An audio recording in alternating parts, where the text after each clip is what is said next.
கர்த்தருடைய பரிசுத்த நாமத்திற்கு மகிமுண்டாகட்டும். ஆண்டவராகிய இயேசு கிறிஸ்துவின் நாமத்தினாலே அன்பு கர்த்தருடைய பிள்ளைகளாகிய தங்கள் அனைவருக்கும் ஸ்வீட் ஊழியத்தின் சார்பாக வாழ்த்துக்களையும் ஸ்தோத்திரங்களையும் தெரிவித்துக் கொள்கின்றேன்.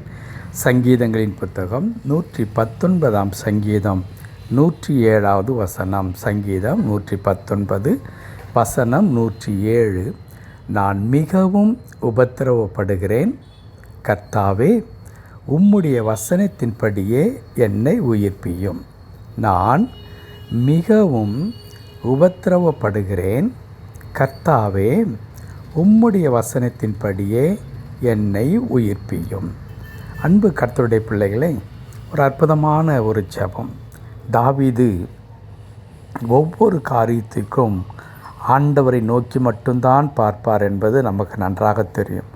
அது மகிழ்ச்சியான காரியங்களாக இருந்தால் ஆண்டவரே உமக்கு தோத்திரம் என்று சொல்லுவார்.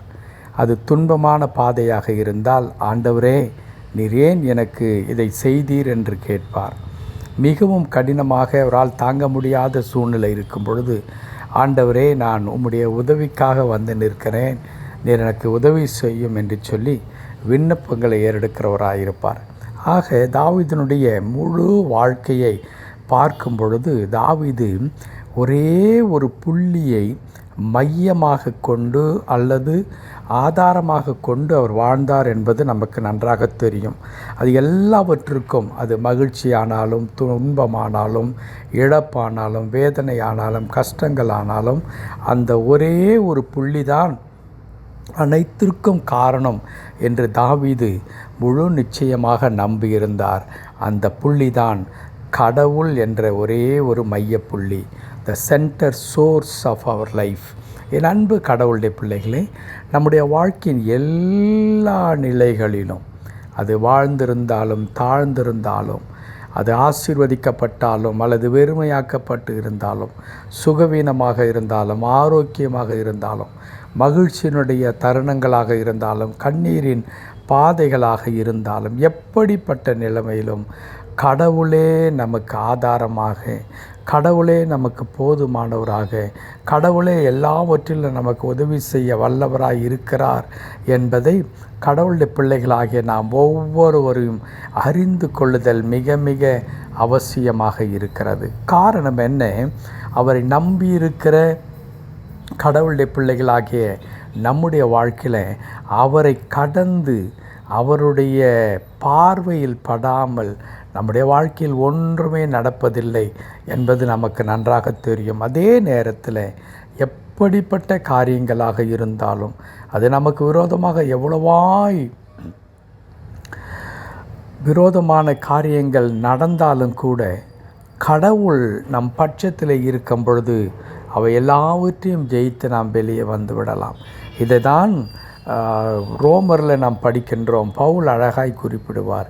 அது எதுவாக இருந்தாலும், அது உபத்திரவமாக இருந்தாலும், பசியாக இருந்தாலும், பட்டினியாக இருந்தாலும், நிர்வாணமாக இருந்தாலும், நாசமோசமாக இருந்தாலும், துரைத்தனங்களானாலும், அதிகாரங்களானாலும், அவை ஒன்றும் கிறிஸ்துவின் அன்பை விட்டு நம்மை பிரிக்க மாட்டாது என்பது மாத்திரமல்ல, அவை எல்லாவற்றிலும் நாங்கள் வெற்றி சிறக்க பண்ணுகிறவர்களாக இருக்கிறோம் என்று குறிப்பிடுவார். ஆம் அன்பு கர்த்தருடைய பிள்ளைகளை, பிசாசானவன் கடவுளுடைய பிள்ளைகளுக்கு விரோதமாக பல விதமான தாக்குதல்களை பல முனைகளிலே இருந்து கொண்டு வந்து தாக்கும் பொழுது கர்த்தர் அவை எல்லாவற்றிலே இருந்து நம்மை விடுவிக்கின்ற ஆண்டவராக இருக்கிறார்.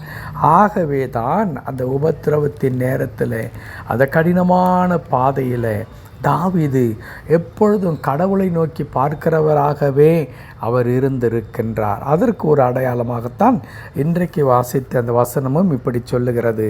நான் மிகவும் உபத்திரவப்படுகிறேன். மிகுதியான உபத்திரவத்தின் பாதையில், நெருக்கடியின் பாதையில், கஷ்டத்தின் பாதையில் ஆண்டவரே நான் கடந்து வந்து கொண்டிருக்கின்றேன். கர்த்தாவே உம்முடைய வசனத்தின்படியே என்னை உயிர்ப்பியும். இதுதான் மிக முக்கியமான ஒன்று. வசனத்தின்படி. வசனம் என்பது என்ன? கர்த்தர் கொடுத்திருக்கிற வாக்குறுதி.